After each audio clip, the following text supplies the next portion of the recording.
On parlait de Nice. Pourquoi Nice ? Parce que la CNIL, la Commission nationale de l'informatique et des libertés, a demandé à Christian Estrosi, le maire, de débrancher ses caméras de vidéo de surveillance devant les écoles, en cause de potentielles atteintes à la vie privée, potentiel aussi, donc, c'est ce que je disais, à la vie privée. Alors, on a écouté le maire de Nice, on a eu l'adjoint à la sécurité qui a dit c'est un scandale, mais écoutons les parents. Moi, si les parents me disent ces caméras, on n'en a pas envie, on veut pas. C'est un problème. Voilà, c'est un problème, ça me dérange. Bien et puis, si la caméra, elle ne fait pas que surveiller les véhicules, mais qu'elle lève un peu et qu'elle filme les salons, ça me pose problème. C'est orwellien.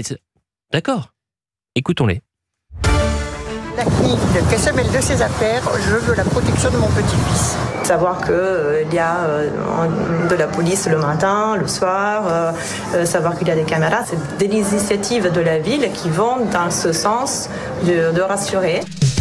Bon, ce qui serait intéressant aussi, c'est de faire une sorte de sondage local. Mais ce qui serait intéressant, c'est de changer la loi une bonne fois pour toutes. Et je vais même aller plus loin. Parce que il est temps de se réveiller un petit peu là. Oui. Je vous sens tous endormis par les effluves de limoncello qui nous viennent du côté d'Olivier d'Artigueul. Avec modération toujours, avec modération toujours. Non, mais parce que je vous rappelle aussi que le maire de Grenoble, Éric Piolle, avait démonté les caméras quand lui il arrive. Et il avait dit, pourquoi parce que vous allez voir, on les donnera à Nice et à Christian Estrosi. Et pourquoi il en remet, Olivier ? Parce qu'il y a eu plusieurs affaires, notamment liées au grand banditisme et au trafic de drogue, qu'on n'a pas pu résoudre dans un temps suffisamment court, parce qu'il n'y avait pas de caméras de surveillance. Il y a même eu un agent de la ville de Grenoble qui s'est fait tuer, et on n'avait pas d'image pour retrouver celui qui avait fait ça. Et puis on balance des grenades aussi à Grenoble dans des fast-food. Donc on en est là. Moi je pense qu'il faut changer la loi pour que les maires puissent installer non seulement des caméras, ça ils le peuvent déjà, mais des caméras avec algorithme.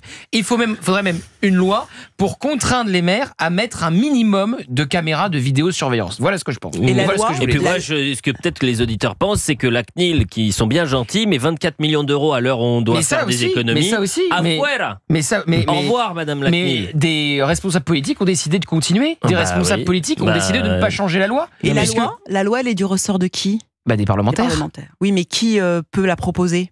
Tous les parlementaires. Toute loi, il y a deux possibilités. Soit le gouvernement, c'est ce qu'on appelle un projet de loi, soit les parlementaires, c'est ce qu'on appelle une proposition de loi. Genre Monsieur Retailleau, il serait pas bien inspiré, par exemple, de se positionner par rapport à ça ? Monsieur Retailleau peut proposer un projet de loi avec le reste du gouvernement, mais après, évidemment, ça dépend des arbitrages aussi. Je vais te prendre un exemple hyper concret, parce que c'est très intéressant ce que tu dis, comme souvent, Géraldine. Exemple très concret. La proposition de loi du Sénat sur l'interdiction du port du voile dans les compétitions sportives. Tu sais quoi ?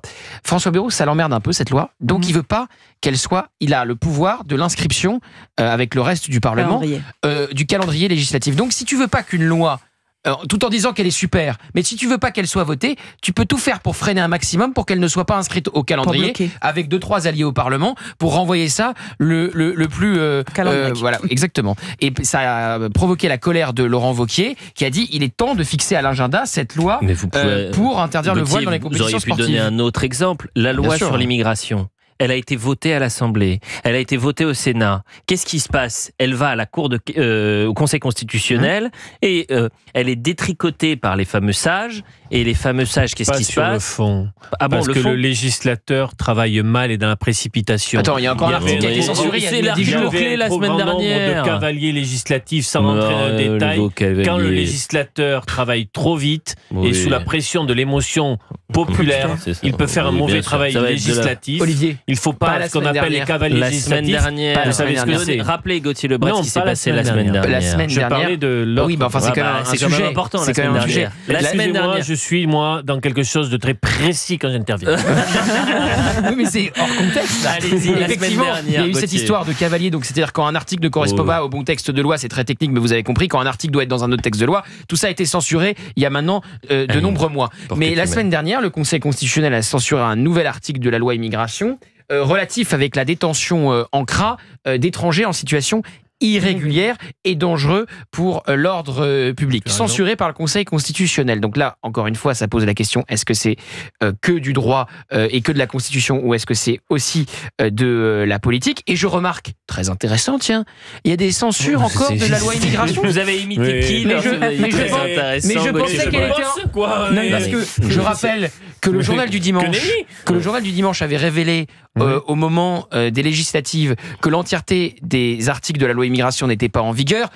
Toute la presse nous était tombée dessus sur le groupe et sur CNews aussi. Fake news. Pour que Bruno Retailleau dise que oui, effectivement, quand il arrive, il s'est rendu compte que tous les articles de la loi immigration n'étaient pas entrés en vigueur.